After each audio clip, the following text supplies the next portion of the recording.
ada rumor-rumor, ya kita selalu mengantisipasi dan memberi rilis secepatnya. Kemarin awal-awal tahun dan akhir tahun lalu ada rumor kelangkaan ya Pak ya. Ya. Itu sebenarnya kalau sudah rumor hoax Ya. itu masyarakat berbondong-bondong. Jadi ada ras tentunya terjadi kelangkaan Pak. Jadi transportasi kita belum masuk ke daerah situ, tangki kita belum terisi, sudah masyarakat sudah mengambil dalam jumlah yang anormal ya, pada hari-hari tentu yang sudah dijadwal. Jadi sebenarnya ini lebih pada kebijakan di BPH Pak, untuk pengaturan pendistribusian dan penyalurannya gitu Pak. Tetapi langsung bisa ditangani Pak. Kita memastikan tidak ada kelangkaan yang berlanjut gitu ya Pak. Kita ada barangnya, kita punya tangki timbunnya, kita punya transportasinya, itu berjalan Pak. Jadi bisa diatasi lah Pak. Tersedia, tercukupi, terjangkau, gitu loh misinya.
Assalamualaikum warahmatullahi wabarakatuh. Bersama saya Bambang Sadono di kanal Inspirasi untuk Bangsa. Mudah-mudahan kanal ini selalu bisa memberi inspirasi, motivasi, dan edukasi. Kami sedang mempersiapkan beberapa video wawancara dan kemudian hasil wawancara ini selain ditayangkan juga akan kami bukukan untuk ikut memberi makna 63 tahun Institut Teknologi Bandung. Saat ini saya sudah bersama dengan salah seorang alumnus ITB, yaitu Bapak Dr. Insinyur Sumanggar Milton Papahan, Magister Manajemen. Beliau adalah komisaris utama PT Pertamina Patra Niaga. Apa kabar Pak? Baik Pak, baik. Sehat. Ya, mungkin supaya lebih diketahui, Bapak bisa bercerita tentang latar belakang Bapak sejak kuliah di ITB, kemudian pernah berkarir di PT Pertamina, merintis karir sendiri, kemudian menjadi anggota DPR RI, bahkan pernah menjadi ketua Komisi 7, kemudian pernah menjadi komisaris PT PLN, PT Dirgantara, lengkap sekali, sampai sekarang menjadi komisaris utama PT Pertamina Patra Niaga. Silakan Pak. Terima kasih Mas Bambang. Terima kasih rekan-rekan yang ada di sini yang ikut dalam acara ini. Tadi benar Pak, Sumangga Milton Papahan Pak.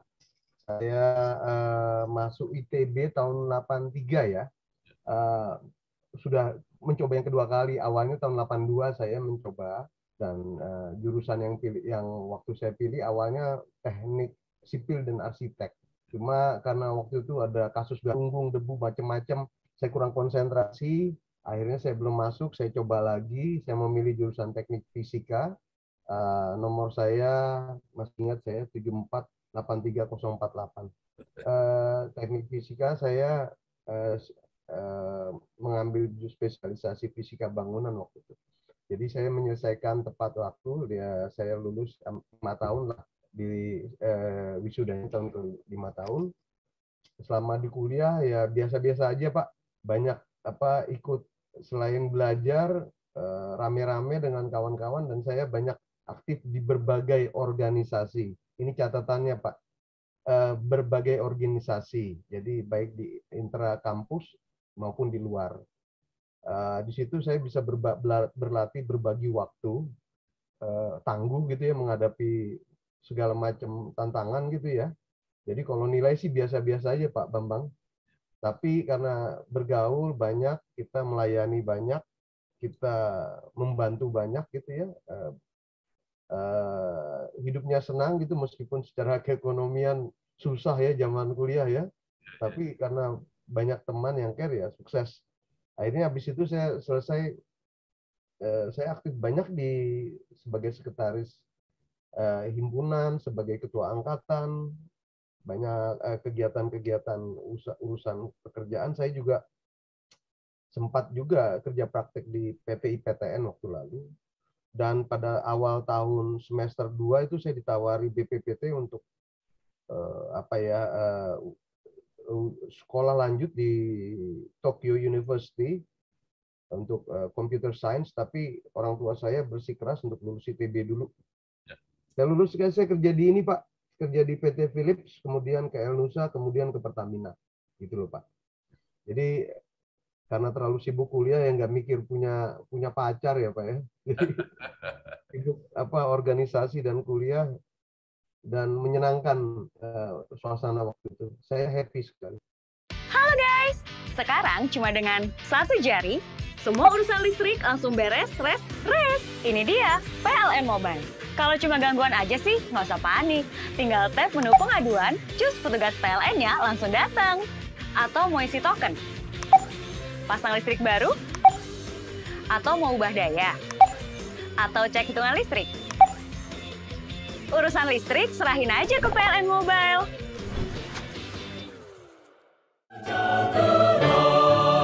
Majulah maju pandu sejati, alma mater yang tercinta. Semoga semakin kukuh dewasa, tetap jaya dan abadi. Nah, kemudian setelah dari Pertamina keluar bisnis sendiri. Iya. Jadi cerita keluar jangan diikuti ya teman-teman ya. Ini keluar gini. Saya memilih ada priority saya keluarga. Saya berangkat dari keluarga yang solid ya, orang tua. Jadi waktu itu saya tahun 90 saya masuk Pertamina, BPST 13 tepatnya. Saya dari instrumentasi sistem kontrol. Kemudian saya ditempatkan di Balikpapan. Di Balikpapan saya kenal sama dokter istri saya sekarang. Dia lulusan FK Unpad angkatan sama kita, saya 83 juga, cuma nggak kenal di Bandung. Saya kenalnya dia sama-sama masuk Balikpapan. Lalu tahun 94 saya dipindah ke Jakarta, ditugasi ke Tokyo, ke Jepang untuk menjadi residence engineers untuk proyek Balongan.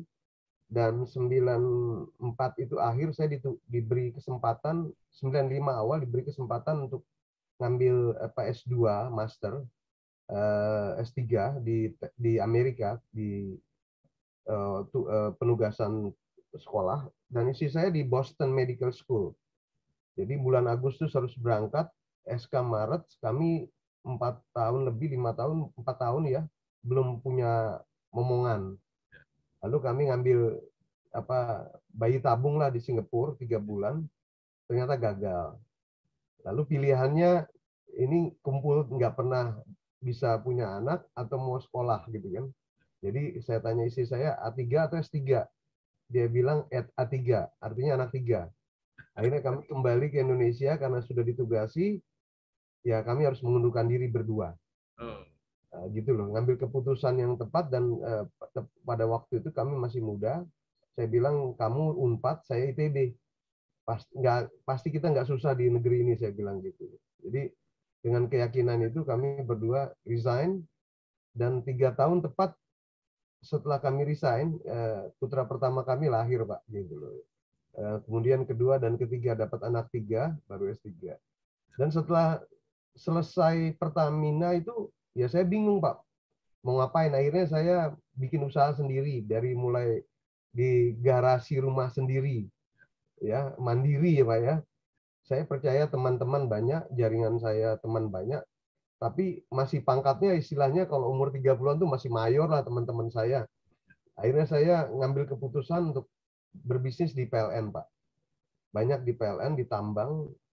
Saya mendirikan perusahaan, mendapat kontrak loan ADB, terus terjadi reformasi gitu loh, Pak. Dari situ saya mulai mengenal politik, Pak. 98 saya gabung dengan teman-teman. Salah satunya Mas Pramono Anung, kita sama-sama di DPR waktu itu.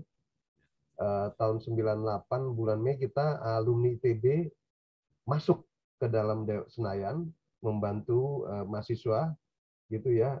Karena kita udah jadi pengusaha ya, kita untuk supporting kegiatan di sana lah, kita banyak membantu mahasiswa sehingga saya terjebak sana selama masa itu, Pak. 5 hari saya di dalam itu. Ya. Akhirnya saya berkenalan dengan dunia politik. Gitu, Pak. Jadi saya masuk keluar Pertamina karena keputusan keluarga dan mulai membangun bisnis di bidang kelistrikan. Saya membangun bisnis di bidang kontraktor, supplier banyak di tenaga listrikan dan main di renewable energy awal, Pak. Jadi saya urus baterai, urus solar panel gitu ya, sama sebagai perwakilan perusahaan internasional yang ada di Indonesia juga.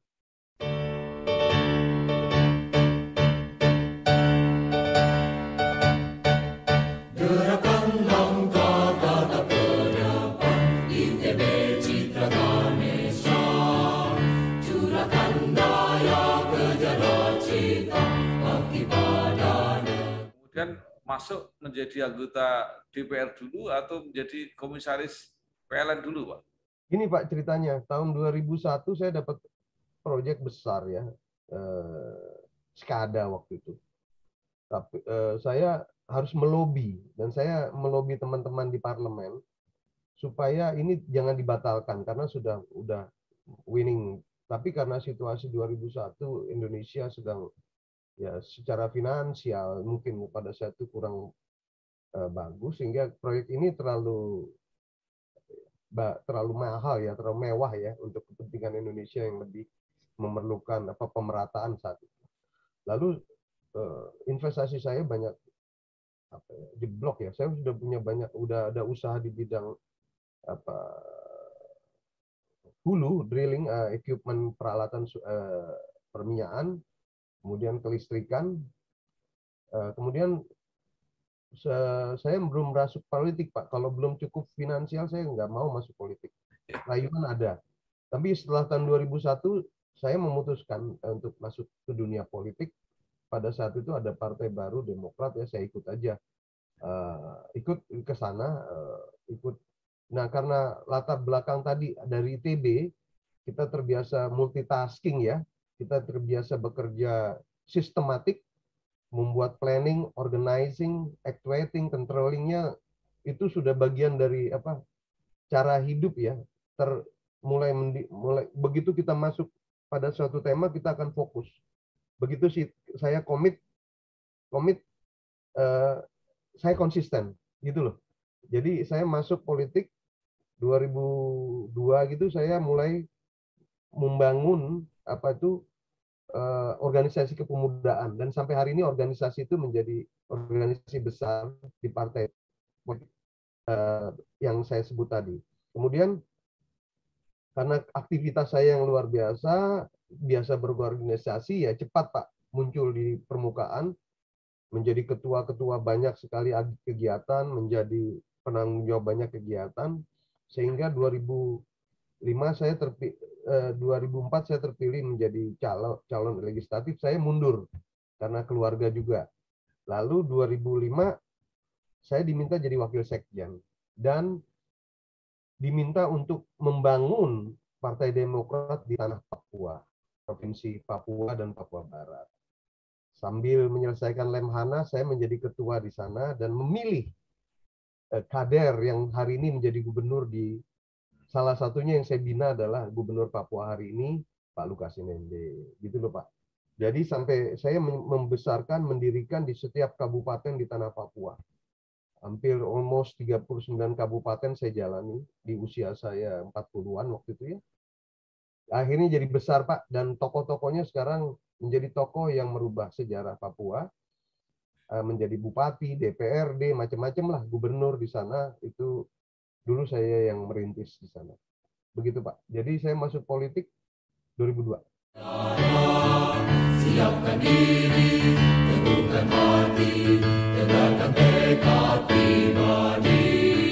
Langkah dan karya nyatakan pasti, dambaan ibu pertiwi.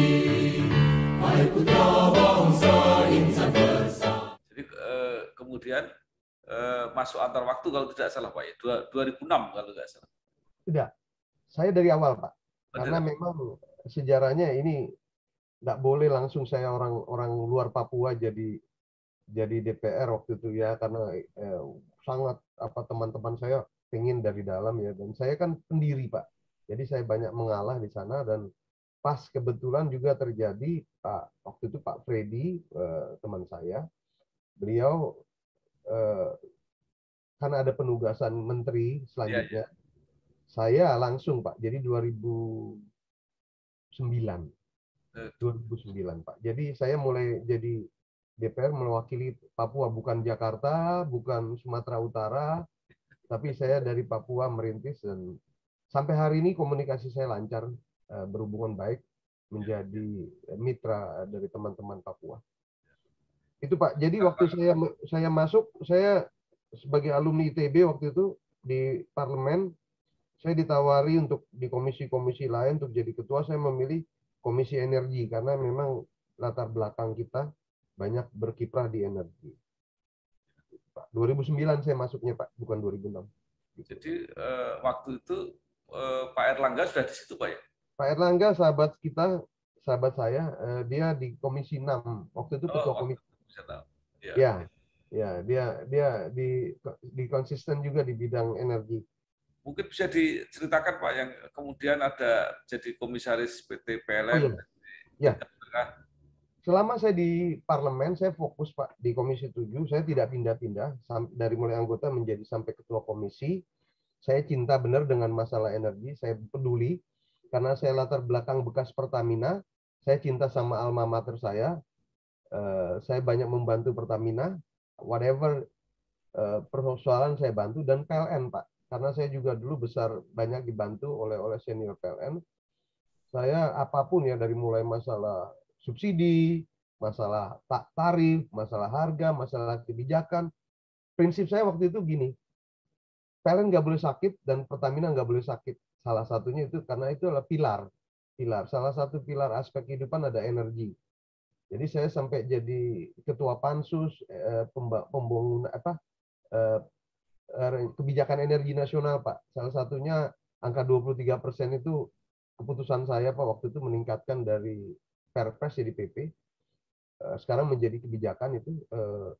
Jadi karena sifat saya yang terus fokus membantu di bidang energi, lalu selesai saya di parlemen, saya merasa cukup dan tidak terlalu itu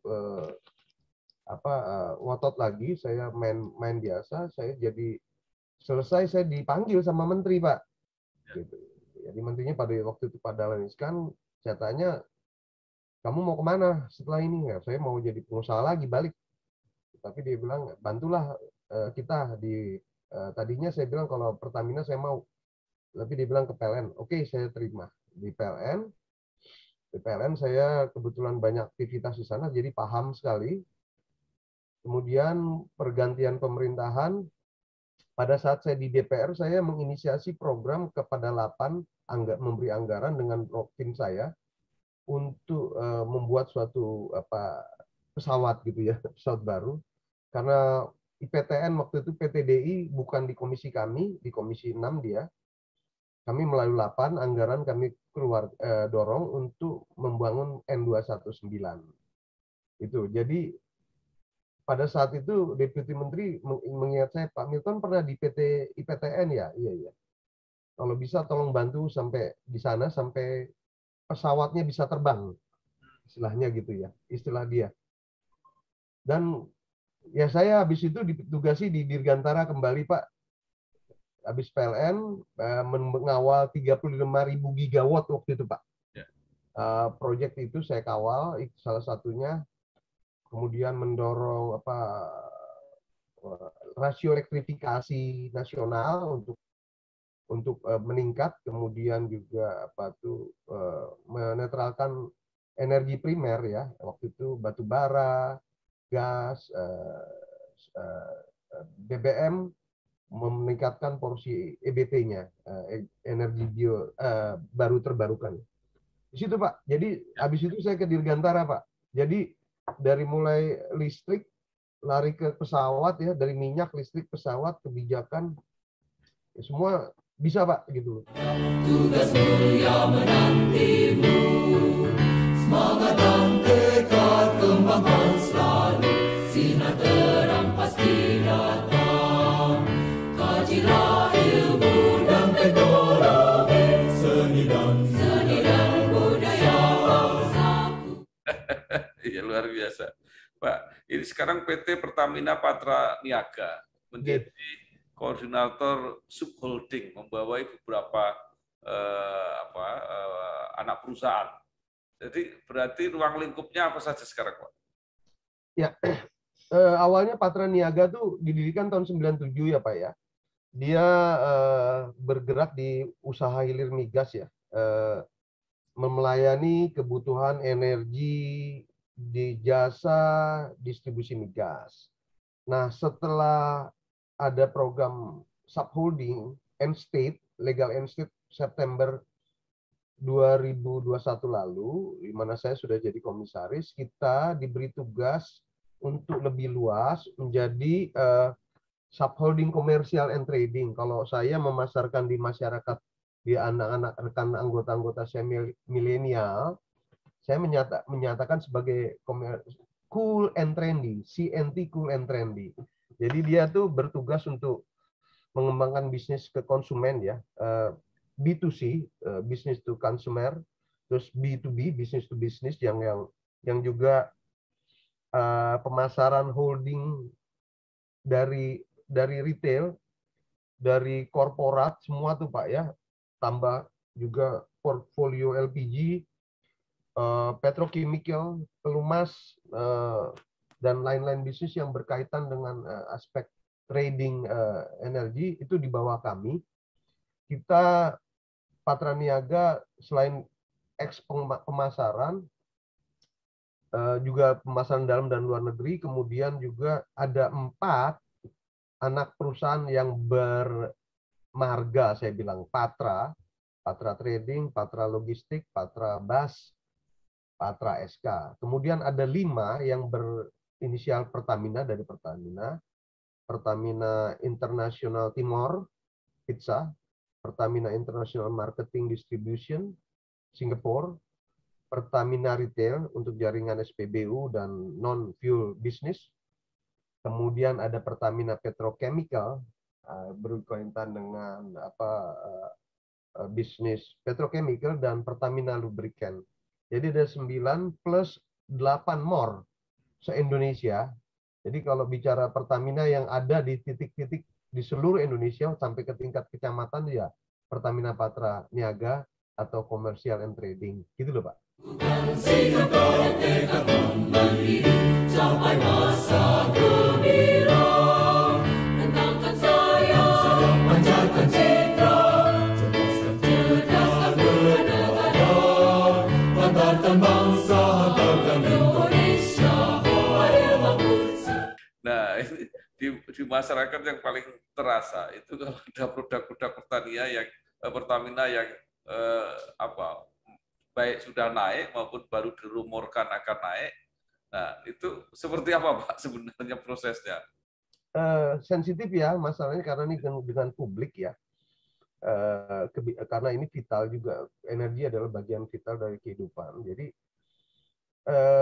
ada rumor-rumor ya, kita selalu mengantisipasi dan memberi rilis secepatnya. Kemarin awal-awal tahun dan akhir tahun lalu ada rumor kelangkaan ya Pak ya. Itu sebenarnya kalau sudah rumor, hoax, itu masyarakat berbondong-bondong. Jadi ada ras tentunya terjadi kelangkaan, Pak. Jadi transportasi kita belum masuk ke daerah situ, tangki kita belum terisi, sudah masyarakat sudah mengambil dalam jumlah yang anormal ya, pada hari-hari tentu yang sudah dijadwal. Jadi sebenarnya ini lebih pada kebijakan di BPH, Pak, untuk pengaturan pendistribusian dan penyalurannya gitu loh, Pak. Tetapi langsung bisa ditangani, Pak. Kita memastikan tidak ada kelangkaan yang berlanjut gitu ya, Pak. Kita ada barangnya, kita punya tangki timbunnya, kita punya transportasinya, itu berjalan, Pak. Jadi bisa diatasi lah, Pak. Tersedia, tercukupi, terjangkau, gitu loh misinya.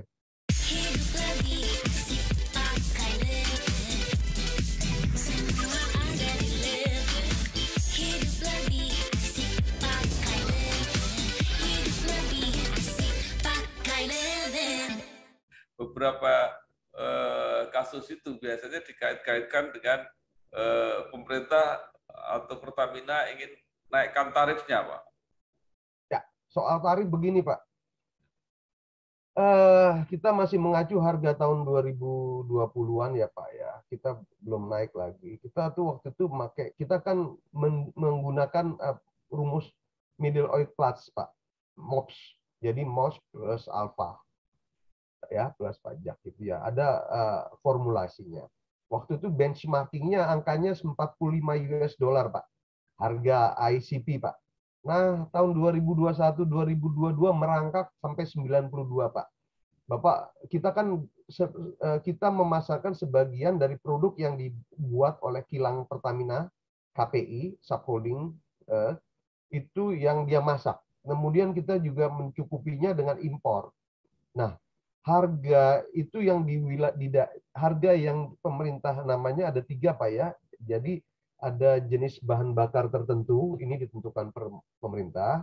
Ada jenis bahan bakar karena penugasan, JBKP, dan ada JBU, jenis bahan bakar umum, yang dimana JBU ini Pertalite, Pak, dan Pertamax. Itu harganya adalah konsideran yang dimiliki oleh korporasi. Tetapi untuk menaikkannya harus minta restu, minta izin. Nah, kita sudah sangat-sangat tertekan, Pak, harga yang sekarang ini. Dan harga sekarang ini kami sudah mengajukan sejak Juni untuk disesuaikan tahun lalu. Karena bisa dibayangkan 1 liter Pertalite itu kita 1 liter, Pak, kita sudah rugi 3.850-an sekian. Pertamax kita rugi 1.850 sekian, Pak. Itu kita tahan, Pak. Memang ada kompensasi, Pak, dari pemerintah. Nantinya belum sebagian sudah masuk akhir tahun kemarin. Di samping yang subsidi, yang memang itu kuotanya ditentukan pemerintah, premium jenisnya, itu diganti oleh pemerintah pada periode setelah audit, gitu, Pak. Jadi kita sudah tertekan gitu, Pak, sudah di bawah sekali, dan kita sudah berulang-ulang kali setiap saat mengetuk minta izin untuk dinaikkan. Alhamdulillah kemarin sudah ada kenaikan, tapi untuk jenis turbo, Pak, sama Dex gitu sedikit dinaikkan, tetapi juga ini mempengaruhi ladang kompetisi, Pak. Jadi tetangga-tetangga kita itu juga susah berjualan dengan harga yang tinggi gitu. Ini kurang, kita ditekan di bawah karena memang situasi negara, pemerintah kita memahami dan menghormati karena kondisi pandemi, bisnis lesu, dan growth domestic product waktu itu masih tertekan gitu, Pak ya. Tapi sekarang alhamdulillah saya dengar sudah agak naik gitu, Pak, sudah di atas 5%. Ya, kita mengajukan kembali, Pak, untuk disesuaikan. Jadi dalam waktu pendek ada kemungkinan akan naik, Pak? Itu tergantung pemerintah. Katanya sudah terus dibawa ke Rapim Ratas gitu ya. Kita minta penyesuaian dengan kalau sudah ada indikator ekonomi pertumbuhannya naik, berarti ada waktunya kita menyesuaikan, karena kalau enggak ya kita kan korporasi, Pak, PT, Pak. PT kan ya kita harus survive kuat supaya kita bisa melayani Pak, gitu loh Pak. Kalau kita rugi terus, ya I don't know masa depannya nanti gitu loh Pak. Akan terjadi kelangkaan, kekurangan, ya bergilir lah Pak. Kita sama-sama sadar gitu. Tapi kan nanti akan ada subsidi yang akan diberlakukan kepada langsung Pak, subsidi langsung gitu.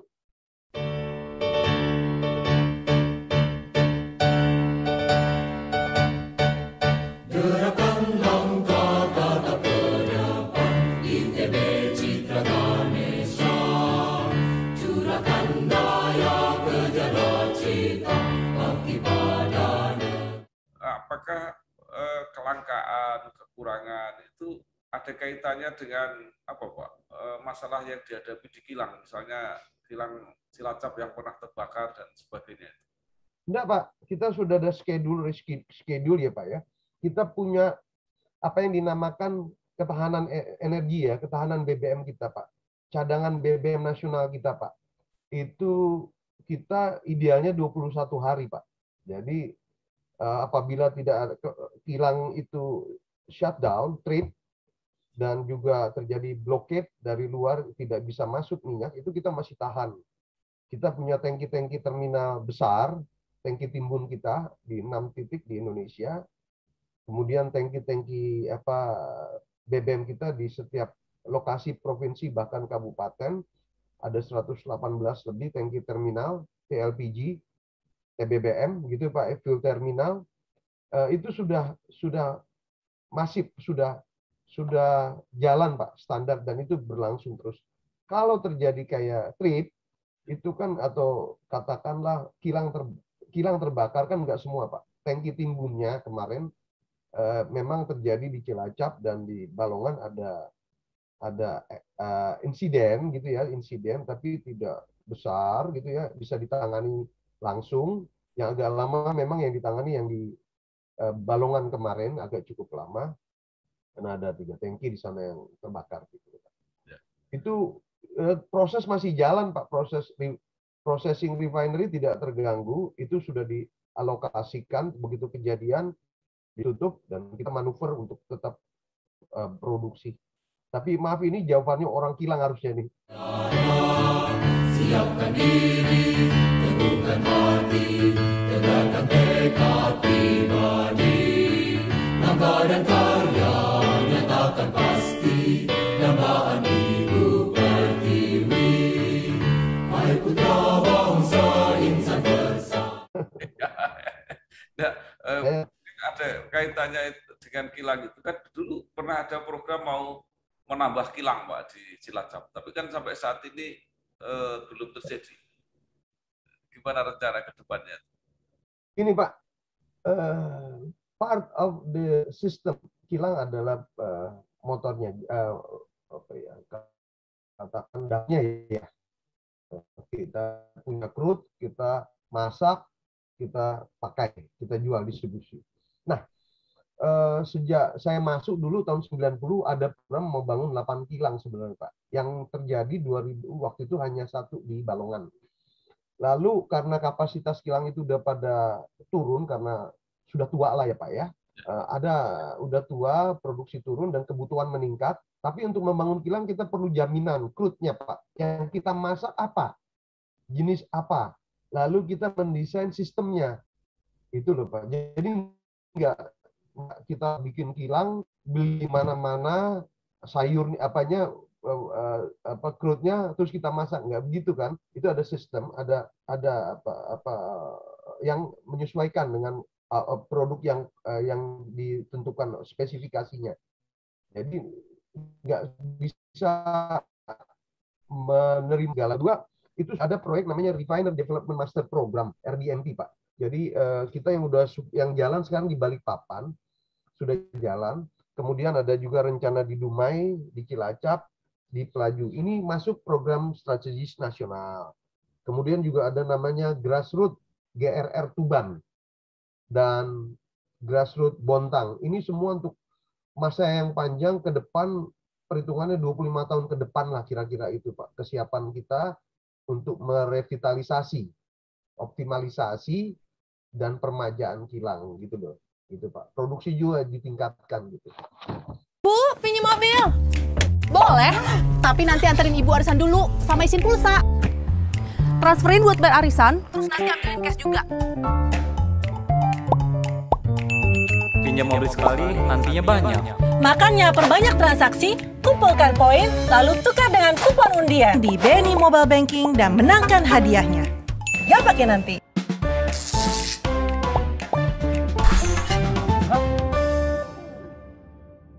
Pak, sekarang kembali ke ITB. Kelihatannya kan banyak sekali ini alumni yang berkecimpung di bidang energi di mana-mana, di Pertamina, PLN, SKK, Migas, di Kementerian, di Dewan Energi Nasional.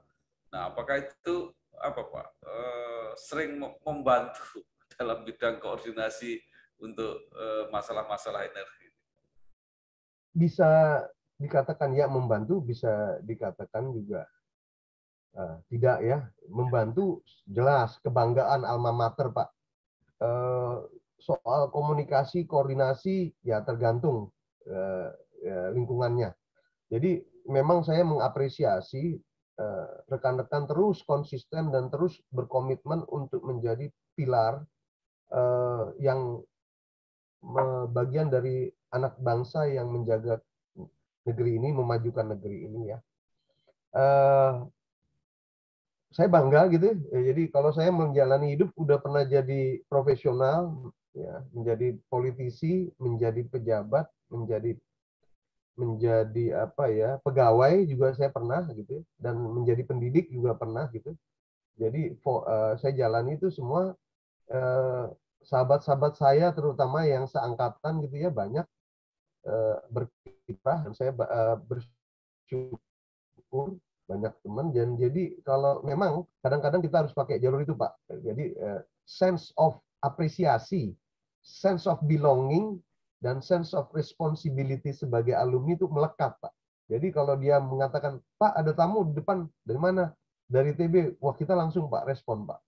Karena itu apa yang bisa saya bantu, apa yang kita bantu, dan kita terkonek baik di kalau saya kebetulan di disiplin energi ya Pak ya, saya nggak begitu ke disiplin lain. Itu ada society yang sering sharing lah Pak ya, sering berkumpul. Jadi ada apa ya, kita butuh ya capacity of teman-teman yang punya capacity 4C Pak ya, 4C. Capacity of capital banyak yang di perbankan gitu ya. Capacity of kompetensi di field banyak sekali. Terus komunikasi Pak, ini capacity of komunikasi ya. Dan yang terakhir capacity of coordination, ini yang perlu ITB punya gitu, koordinasi melalui jalur Bapak Bambang Sadono ini mungkin bisa terkoordinasi bahwa saya punya teman di sana angkatan di bawah kita, angkatan senior kita yang bisa, kan ini zaman now ini apa, telepon, Instagram, Facebook, macam-macam ya Pak ya. Ada like, ada komen, ada share, ada subscribe ya Pak ya. Itu bisa terkoneksi lagi Pak. Sampai masa gemilang, tentangkan saya panjatkan citra, cerdaskan negara, hantarkan bangsa, hantarkan Indonesia, ayo bangsa. Pak Wilton, terakhir, mungkin Bapak ada saran kepada alma mater, kepada mahasiswa yang sedang belajar atau para alumni yang baru lulus, apa saja yang harus mereka persiapkan untuk menghadapi tantangan yang mungkin berubah, termasuk di bidang energi? Ya, belajar dari pengalaman Pak, di segala masa sama Pak. Intinya diri kita sendiri Pak ya. Kita mempetakan, kalau saya mempetakannya pelita ya, pekerjaan 5 tahunan ya, apa yang terjadi 5 tahun kemudian terhadap diri kita. Kita memetakan itu dan tetap konsisten menjalani private tujuan pribadi. Kemudian juga bersosial ya Pak ya. Sosial lebih besar Pak, social intelligence-nya. Jadi aktivitas keilmuan dulu kan ada pameo Pak. Kalau nilainya A jadi dosen, kalau nilainya B jadi apa pejabat, kalau nilainya C jadi pengusaha, jadi politician gitu ya. Semuanya itu ternyata nggak ada itu Pak, sama semua Pak. Jadi yang penting adalah selama kuliah banyaklah bergaul, berorganisasi, bukan hanya soal dari disiplin ilmunya, tapi tanggung jawab sosialnya, melayani, rendah hati, kerja keras, whatever you name it, itu ya. Saya pikir itu aja. Jadi kemudian di mana aja kita bisa diterima, dan yang paling besar adalah trust Pak. Upayakanlah terus bisa dipercaya, trust ya, di dalam semua tugas tanggung jawab, di mana saja. Nggak usah khawatir, oh saya orang dari jurusan A, saya bekerja di jurusan B gitu. Salah satunya kawan saya dari fisika bisa jadi dokter Kementerian Kesehatan. Jadi we can be everywhere, anytime. We can be everything. Kita bisa jadi siapa saja. Yang penting kita tanggung jawab. Terima kasih sekali Bapak Dr. Insinyur Sumanggar Milton Papahan, Magister Manajemen, Komisaris Utama PT Pertamina Patra Niaga. Banyak sekali yang sudah disampaikan, mudah-mudahan menambah wawasan kita, pengetahuan kita, dan inspirasi kita untuk bekerja manfaat bagi nusa dan bangsa. Terima kasih Pak Milton, sukses terus. Ya. Terima kasih Mas Bambang, makasih, salam semua ya. Majulah maju pandu sejati, alma mater yang tercinta. Semoga semakin kukuh dewasa, tetap jaya dan abadi.